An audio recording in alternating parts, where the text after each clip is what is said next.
Okay, so Janine co-founded 4 Studio to build a digital centre of excellence at 4 Studio.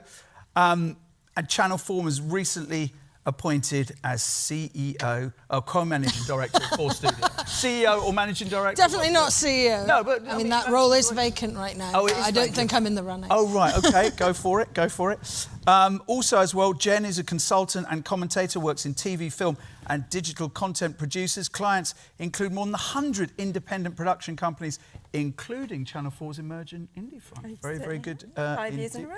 Yeah, oh, wow, nice. 7 years at Channel 4. Did your paths cross? Yes, they did. Brilliant. We've had a brilliant catch-up. We're bringing the band back together again. I love that. Okay. And that was across 4OD as well, and previously worked at Microsoft's interactive TV studio for Xbox. Brilliant. Again, round of applause for these two wonderful individuals that we have here. Okay, let's start with talking about from broadcaster to adaptive digital studio. And, okay, is that the case? From broadcaster to, or is it about two distinct organisations trying to exist uncomfortably together? That's quite a lot. That's quite a massive question. I mean, 4 Studio was generated to support Channel 4's digital transformation and to build this digital centre of excellence mainly based in Leeds, but we are across Manchester, Glasgow, Bristol and London. It was to support Channel 4's strategy to become a public service streamer and their fast forward strategy in the main. So we work in parallel with the rest of the broadcast division in 3 kind of main areas. The biggest area and the sort of one that has the most people behind it is how loosely we call it marketing. But that is what we do around our programming, our talent that are based on our linear shows and all the things that we do around that across all of the digital platforms. So how we support all of our social media channels. We run about 140 different social media accounts. We publish around 30,000 pieces of content every year to both market and talk about our programs, but also across social media monetization, across the clips and the full episodes that we are now putting out across social media platforms. The second area that we work in is branded entertainment, what we do with our brand partners, our sponsors, our advertisers. That is a mixture of sponsorships on existing content or completely original commissions that live in a branded space. And then the third is our completely original digital content. So that is commissions that are solely made for digital platforms. So when we think about some of our things that you might have heard of, like Channel 4.0, which is our youth-focused YouTube channel, our new food product for Served, which runs across TikTok and Instagram. That is pure digital play content made for digital audiences, doesn't have anything to do with anything that's on TV. Have you had to reassure the old school part of Channel 4 that you're not there to take their jobs? I'm laughing because we were talking about this earlier. I worked at Channel 4 when I was much younger, so from like 2000 to 2006, when we were having discussions about websites and trying to make websites that went along with TV shows, things like when Big Brother started, it was on Channel 4 and we had a big digital presence. And we had those discussions then. Is it going to change TV? Is it going to cannibalise everything? And now we're having similar conversations, but about different things. So as I mentioned earlier, one of our biggest growth areas this year has been putting full episodes of programmes on YouTube.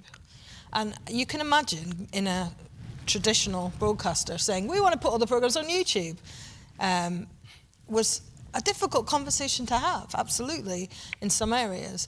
But what we found as we trialled it, we started slow and we've really ramped up. But what we found is that audience is incremental as opposed to cannibalistic.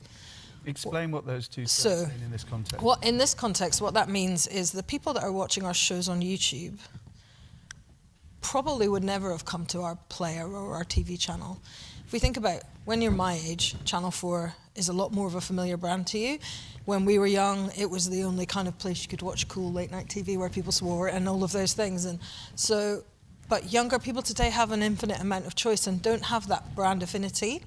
Therefore, we have to take our content to the places that those audiences are if we want to build a pipeline of viewing from young people right through the age groups. Right. So they would never have watched maybe a unique documentary by turning on Channel 4 at 8 o'clock on a Wednesday, but they might watch it if they find it on their YouTube feed.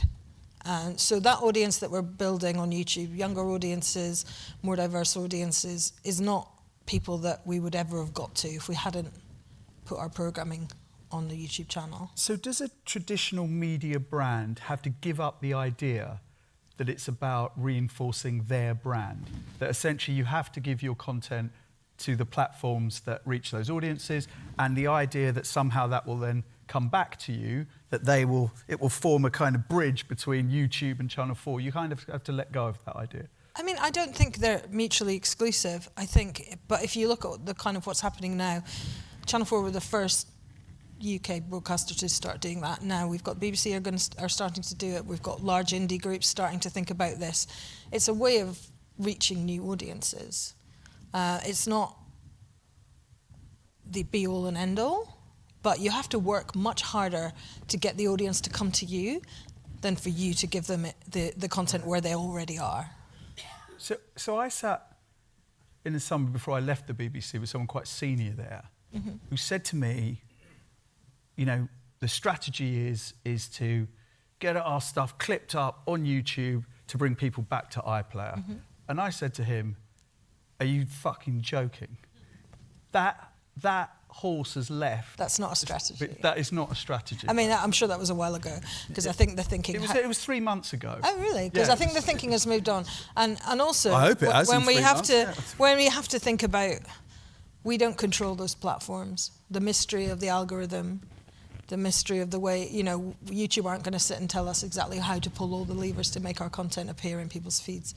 But what you find is that if you're trying to take people away from their platform, they're not going to like that. So if you're trying to use it as an opportunity to springboard people into your owned and operated channels, that isn't a favourable position in the algorithm, because they want you to stay within that environment. So what's important is to create a really solid environment that's well branded, has good attribution to your brand, because your brand is still important. And you know, the 4 is still important, even though you're watching the content on YouTube. And it is a challenge, you know, all the way through every broadcaster that I've worked in. The attribution of programs to the brand, the attribution of channels to the brand is a struggle sometimes. So it's even more important that you think about everything that sits around the content, the copy, the thumbnails, the branding, to make sure that the whole environment is still attributed to Channel 4, even though the content consumption is happening, in this case, on YouTube. Jen, why would a successful content creator need a Channel 4 or a BBC? For what purpose? Well, content creators make money in lots of different ways. In general, 70% of creators have at least 3 revenue streams to their business. So it's very hard to monetize the spaces that we're talking about. And that's the reality of why BBC people are saying, are we really sure we want to put all our eggs in the YouTube basket? A company owned by Google, headquartered not in this country, et cetera, et cetera. So I can understand people's reticence, and I also think it's an important conversation that we have. We make sure that we're aware of what we're doing here in terms of how important our cultural institutions are in this country. For creators themselves, it's really hard to monetize these platforms. The economics are completely different. So, you know, for broadcasters, you know, it's the broadcaster gives the money to the producer takes the risk in terms of making the show, but they don't take the financial risk. The broadcaster broadcasts it, and then the producer gets the rights back to go and monetize it. For a creator, they shoulder all that risk themselves. They're usually targeting a smaller niche, that they then build up that audience in that smaller niche, and it could be, I don't know, gardening, or they're a comedian, or it could be anything, you know, it could be anything. And then they usually are running lots of other complementary streams alongside of it. So maybe they've got podcasts or merch or live events or a whole host of things going on. Even then, when you talk to a whole host of creators, it was interesting that we had YouTube here today. When you look up the detail, they're talking about SMEs. They're talking about very small companies. Yes, we've got the big super guys, the Sidemen and, you know, Mr. Beast and all of that sort of stuff. But in general, these are very small, often single-person operators or a couple of people. So you can understand if they have, you know, the right attitude, charisma, the right packaging, the right audience, you can see why they would want to get towards the bigger bucks. That it does still sit with television in terms of production values, in terms of production costs. Not payment. You're not going to go to the BBC to get paid. No, but if you have the idea and the IP and you own the IP, then you end up with something stacked up that you can then sell. And so you can see that's for a lot of creators, whether it's Miss Rachel, Alan Chinkin Chow with Alan's Universe, they're packaging up their content to sell it on because it's television-like in its format. So they can sell it to Roku, they can sell it to various fast or streaming services.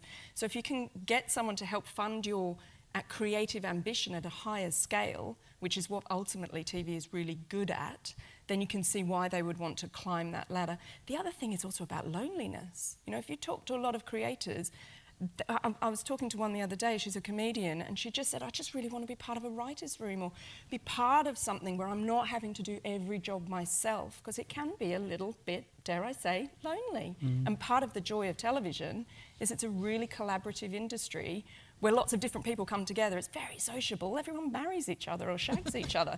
You know, that's why people get into telly, isn't it? You know, so that's I've gone in a very story. That is why people get into television, ladies and gentlemen. A revelation at Beyond 2025. Yeah, who knew? But for creators, they're often, that's why collectives are really important in creator land. That's why partnerships are important, because they are often actually working on their own. Interestingly, when you mentioned Sidemen, for instance, people trying to repeat that, how much of what Sidemen have achieved was down to timing? Is actually when they came and what they managed to harness at the beginning of this? I think especially for some of those really big super creators, mega creators, whatever you want to call them, Sidemen. KSI. Yeah, Mr. Beast, there's a handful of them in a particular list. I think timing was really important. Equally, all of them, if you really stand back, not all of them, that's not fair, a chunk of them, what is the dominant target audience is young, often male skewing, often in sort of stunt-based formats. And if you look around them, there's tons and tons of copycat channels all trying to be a little bit like them. So if you look outside of that genre and look to, say, older audiences, particular niches, there's a guy, I'm obsessed by this guy, Dusty Lumber Company. He's in Canada. He just uses power tools, and he's made like 25 million in advertising in the past 3 years alone. Power tools of the future. But if you find that niche, you find something outside, if you're going to try and compete head-to-head with the Sidemen, you might struggle. I certainly would. But for people outside of that targeting another niche, because there's an infinitesimal amount of niches. Think about how many interests we all have.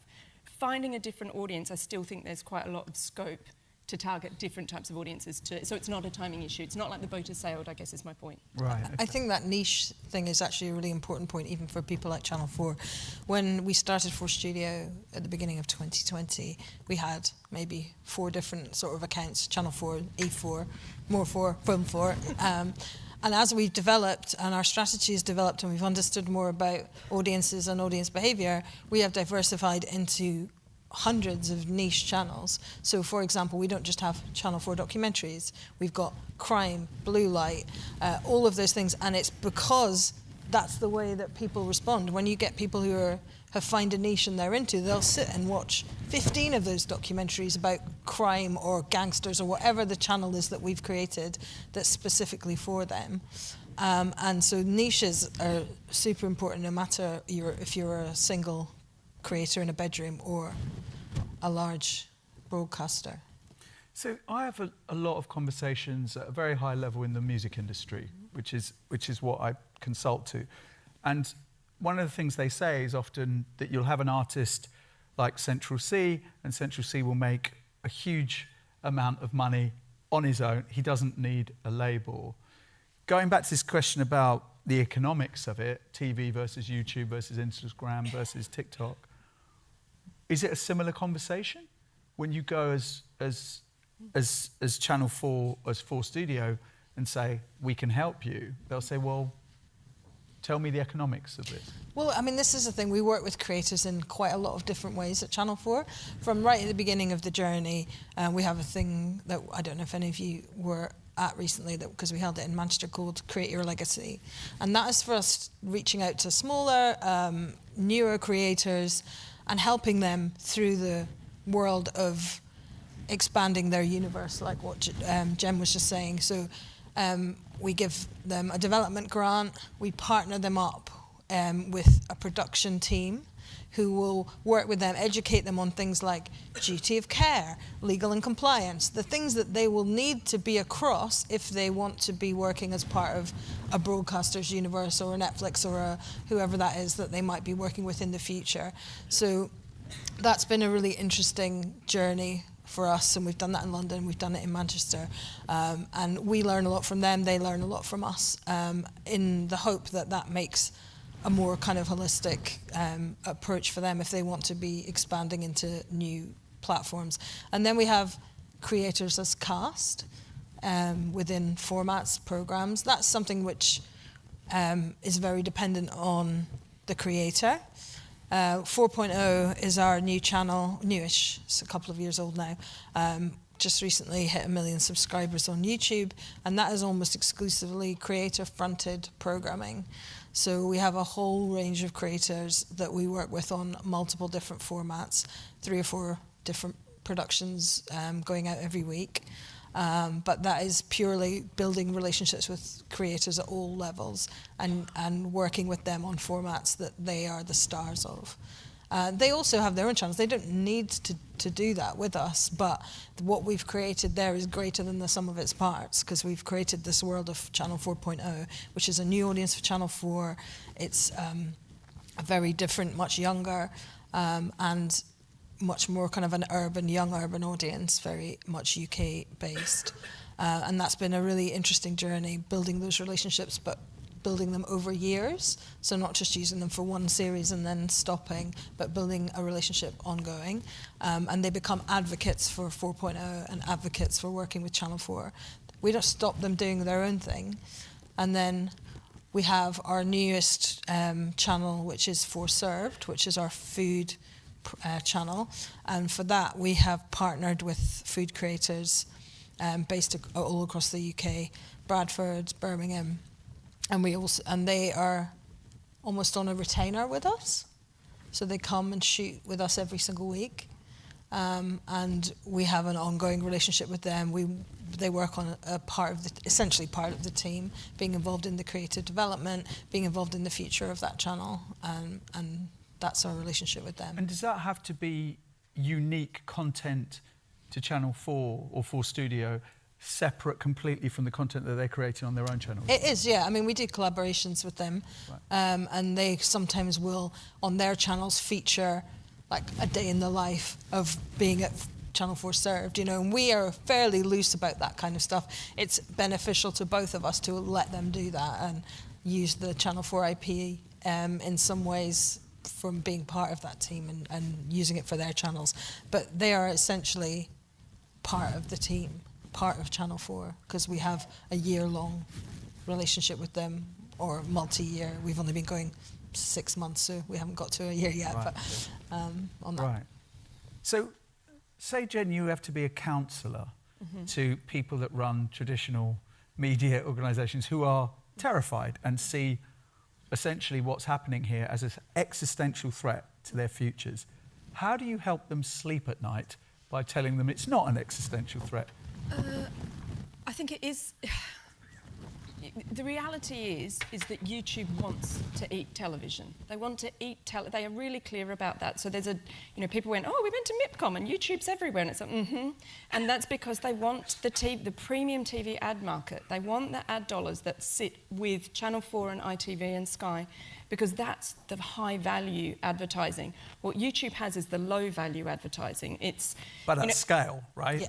Yeah. At scale, but it's hard for those big advertisers which will make it. YouTube's ad growth in terms of its revenues is only marginally above its ad sales growth. So it's not like, although the audience may be going up, the ad sales numbers are not going up like a big hockey stick. They're only marginally above where they have been for AdSense, which is why they're looking to the high value ad money, which sits with the TV broadcasters, the Unilevers, the car companies, et cetera, et cetera. Yeah. That's what they want to grab hold of. But the challenge they've got, and it's a funny challenge that they're in, is they need to stack up lots and lots of eyeballs to attract that type of advertising, and those eyeballs have to be watching content that is safe and premium and of value. That content definitely exists on YouTube, but it just doesn't gather together at the same campaign level impact that television has in its bucket loads. So I guess to circle back to your question, I think for dare I give anyone advice?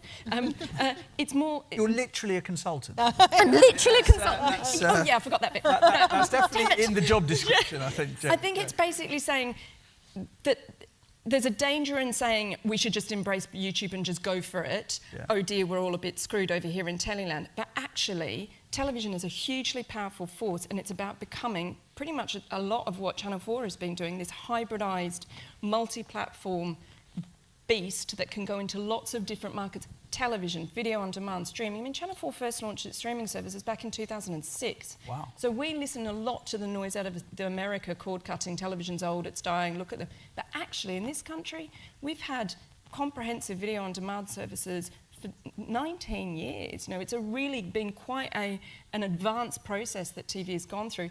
That doesn't change the fact that when Netflix arrived, it disrupted everything. It doesn't change the fact that, you know, these are large incumbents coming into our market. So I think probably keeping pushing what they're doing with the Channel 4 strategy, don't throw the baby out with the bathwater, being really clear that YouTube, yes, has chunky audience, but it's a hyper-served, very concentrated number of super users on the platform that are skewing young. So that means there's growth to be had on YouTube, but we've just got to remember who these people are, is that they're overwhelmingly very young, skewing audiences. Like I think it's like 25% of the audience delivers 90% of the views on YouTube in the UK. Compared to television, it's like 68%. So it's just a much more concentrated audience.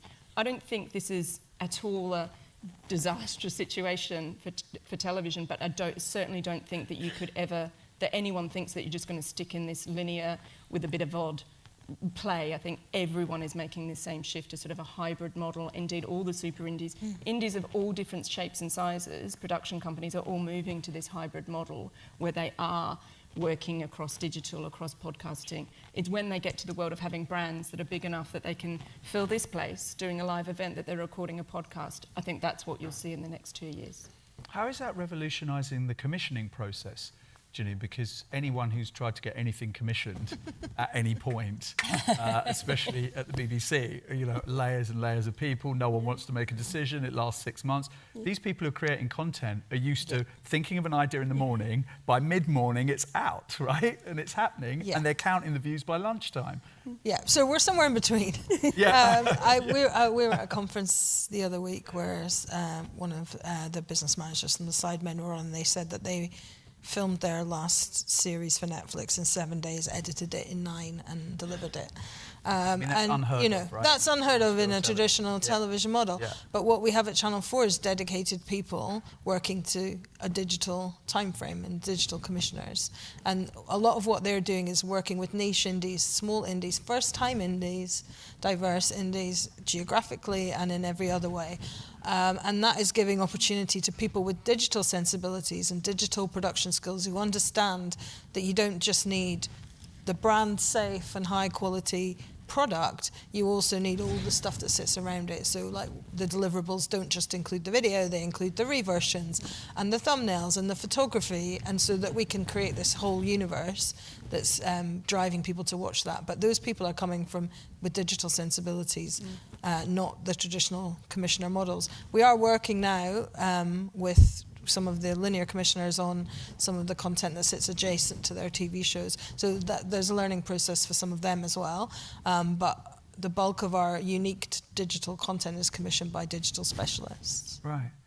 As linear television audiences get older, is there any point in a pipeline that takes content creators and then uses them and then says, actually, now we're going to put you on terrestrial television? Is there any point in that anymore, do you think?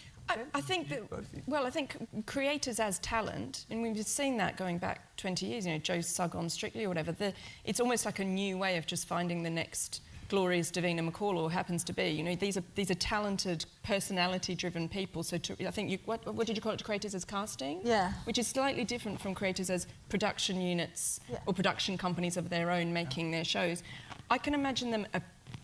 If it's a great idea, then it can translate. I think where it really struggles where that model has struggled is the idea of portability of these audiences, because in general, so we talk about Sidemen for Netflix, well, it didn't rate particularly well, got 2.4 million viewers on Netflix, so it didn't do particularly well on the platform.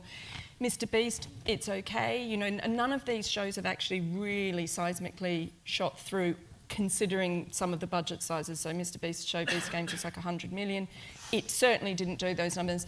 I mean, I think it was sort of spectacle as it was a big part of the budget was, hey, look how much I've spent. Yeah. But it didn't translate. So in TV terms, and if you talk to the people involved, in TV terms it didn't, or streaming terms, in both of those cases it didn't really translate. That doesn't mean it can't. And the more you see, you look at a company like The Rest is History, well, they've signed a TV deal to explore TV formats off the back of the portfolio of content that they've developed. So you're going to see a lot more of these types of hybrid businesses. And really, are they creators? I think they're direct-to-consumer production studios, and one of the platforms that they can go to is streaming and TV, as well as potentially movies and live events and experiences and da-da-da. You know, it's not just this TV vertical silo or movie vertical silo that we used to have evolved. It's not a given that because they're a great YouTuber, they're suddenly going to be a great Saturday night TV host. It's not necessarily translated like that. There's a temptation in a lot of circles that you see to think that, well, if I get that creator who's got 3 million followers, that suddenly all those people are going to watch that TV show. That's not the way it works. And they're not always the right people for the right format, and I think that's the bit that we have to explore, and that's why we do quite a lot of these development schemes with creators, so that they can understand and try and find their niche and how we can help them do that, and potentially bring them into a TV world if that's something that they want to explore, but with all the difficulties around that they might see as someone who's been in charge of their own destiny. Then they have to work with a commissioner and a legal team and a finance team and all of those things. We're happy to help them do that, but it's not a given that every single one of them will translate into a traditional TV world. So back in the days, if an artist made a track, you know, it was mixed and mastered, the first test would be you put it on in your car and you would drive around because you wanted to hear how it would listen out on radio, right? Similarly, do you have to look at this content first on your phone and see how does this work on a tiny screen and how does it translate? You can't make these grandiose things because ultimately they're going to be watching it here, and it's a waste. It's intimate. It's much more intimate. I mean, there is a lot of that, definitely, in terms of production values, production narratives, and the kind of arc of a show. Like, we need things to land. We call it minus 5 seconds, I think we say now. You have to be pulled into that piece of content before you've even pressed play, from the picture, from the way it's presented to you. Okay. I mean, everyone used to talk about the first 10 seconds. That's too late. Like, we are minus 3 seconds, minus 5 seconds now. It's about how you get them in. You've got to be straight into the action. You're giving away the end before you even begin. And that is a difficult thing for people who are used to a tease and a narrative arc. Yeah. That's the difference. People... Minus 5, wow. You've got to get them to stop scrolling past before they've even pressed play. Whereas before, as if you look in the listings, the title has to jump out, right? And you have a beautiful opening scene, and sit back. It's like this, not that. No. I used to get told that Channel 4 documentaries, you came up with the title first. Oh, so many TV shows come out of coming up with a good pun. Yeah, right. Yeah, exactly. Completely. Yeah. All right, let's just get into the last kind of 20 seconds or so, but we'll go a little bit over that. Treat creator platforms as core, not peripheral. What do you think of that, Jen? That's a statement. I think that they all are a core part of your business. That's, I guess, the argument that I'm making is it doesn't mean you have to be on all these platforms all the time for all of these shows. So not every show needs a podcast, dare I suggest. But... Oh, come on. Come on. There are not enough podcasts in the world. You know what? I feel that there's not enough podcasts. No. But equally, it's not about being platform agnostic, treating them all as the same. It's more about thinking about that audience, that idea, that particular thing that would make that concept work, as well as the other massive mindset shift is to running all these platforms as mini businesses. And that's the real cultural shift within TV, but in all media, because like newspapers are always on. TV broadcasters, once the TV show's over, well, then you forget about it, don't you? Whereas that can't work that way within a TV environment. You have to keep these as permanent on businesses, looking after this community, growing this audience. Otherwise, the algorithms and the audience thinks, well, where have you gone? I'm in between seasons, so now you've just forgotten about me. So there's a completely different maintenance way of dealing it with, as well as a strategic way of actually considering all these platforms, but always remembering where are you driving people to, where is the start and end destination, and where do you make the most of your money. Janine? Well, I mean, it is about that portfolio. I don't think one is core and one is peripheral. I think it's too late for that now. I think, yes, 70%, I think, of Channel 4's revenue still comes from traditional advertising. So it's still hugely important in terms of that. But Until YouTube get it all from you, yeah. I mean, 30% of our revenue comes from other non-traditional methods, and that's growing and is growing every year. But the reason that it is core, and what Jen was just saying about always on and being there when people expect it, that's how you get to 30,000 pieces of content produced a year by 4 Studio. It's a volume game, because you need that, because that is what's driving your revenues. And then you can use that money, dare I say, to create the niche content, the 4.0s, the food channels, the things that will give you long-term revenue, because we will be able to have exploitation, run a podcast or an event, or do you know what I mean? And those things which will bring us more full circle in the future. Brilliant. Ladies and gentlemen, Jen and Janine, thank you very much. Thank you for staying. Yes.